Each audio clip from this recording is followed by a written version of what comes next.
नमस्कार दोस्तों। महफिल कहानी में आपका फिर से स्वागत है। तो आज मैं आपके लिए लेकर आया हूँ मुंशी प्रेमचंद जी की लिखी कहानी दो बैलों की कथा, चौथे एपिसोड में। तो चलिए शुरू करते हैं। गया हड़बड़ाकर भीतर से निकला और बैलों को पकड़ने लगा। वे दोनों भागे। गया ने पीछा किया और भी तेज हुए। गया ने शोर मचाया, फिर गांव के कुछ आदमियों को साथ लेकर लौटा। दोनों मित्रों को भागने का मौका मिल गया। सीधे दौड़ते चले गए। यहाँ तक कि मार्ग का ज्ञान ना रहा।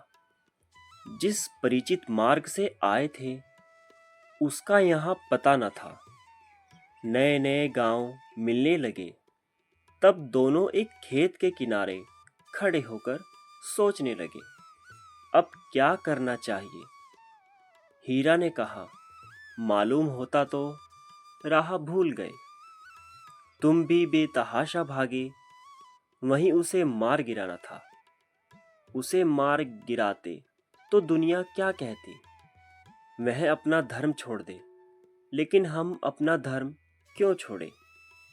दोनों भूख से व्याकुल हो रहे थे। खेत में मटर खड़ी थी, चरने लगे। रह रहकर आहट ले लेते थे, कोई आता तो नहीं है। जब पेट भर गया, दोनों ने आजादी का अनुभव किया तो मस्त होकर उछलने कूदने लगे। पहले दोनों ने डकार ली, फिर सींग मिलाए और एक दूसरे को टेलने लगे।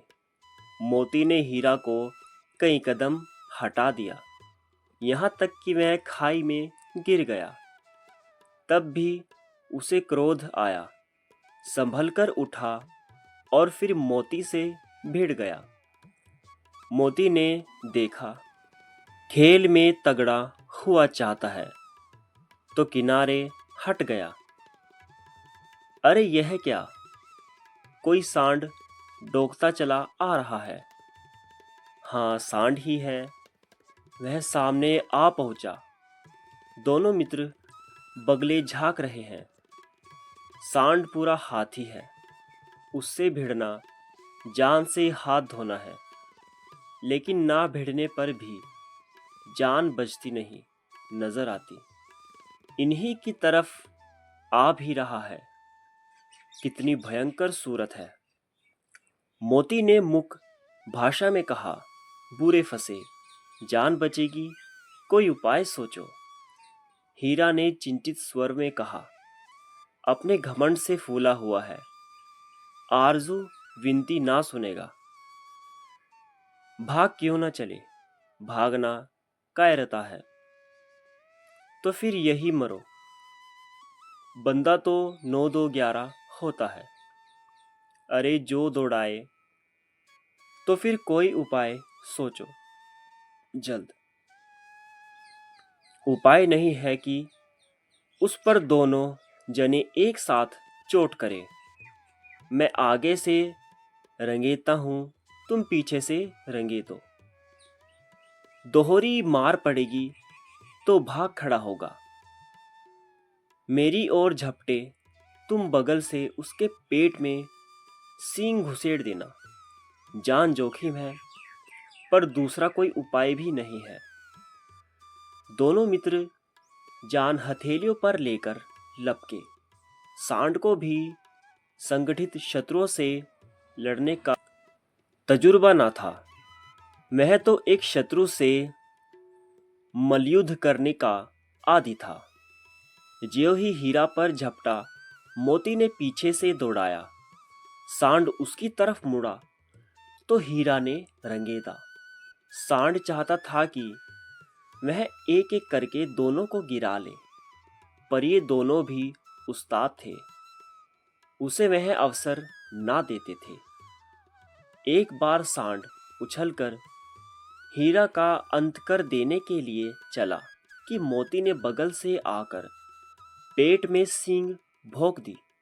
सांड क्रोध में आकर पीछे फिरा तो हीरा ने दूसरे पहलू में सींग भौंक दिया। आखिर बेचारा जख्मी होकर भागा और दोनों मित्रों ने दूर तक उसका पीछा किया, यहाँ तक कि सांड बेदम होकर गिर पड़ा। तब दोनों ने उसे छोड़ दिया। दोनों मित्र विजय के नशे में झूमते चले जाते थे। मोती ने अपनी सांकेतिक भाषा में कहा, मेरा तो जी चाहता है कि बच्चा को मार ही डालो। हीरा ने तिरस्कार किया, गिरे हुए बैरी पर सींग न चलाना चाहिए, यह सब ढोंग है। बैरी को ऐसा मारना चाहिए कि फिर ना उठे। अब घर कैसे पहुंचेंगे वह सोचो, पहले कुछ खा लो तो सोचेंगे। सामने मटर का खेत था, मोती उसमें घुस गया। हीरा मान करता रहा पर उसने एक ना सुनी। अभी तो 4 ग्रास खाए थे कि 2 आदमी लाठियां लिए दौड़ पड़े और दोनों मित्रों को घेर लिया। हीरा तो मैट पर था, निकल गया। मोती सींचे हुए खेत में था, उसके खुर कीचड़ में धंसने लगे, न भाग सका, पकड़ लिया।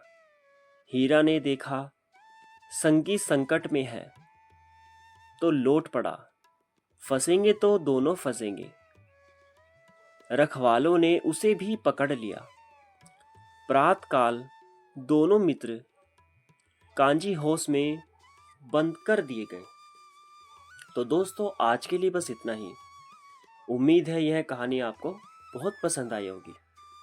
जल्द ही लौटेंगे अगले एपिसोड में। तब तक के लिए धन्यवाद।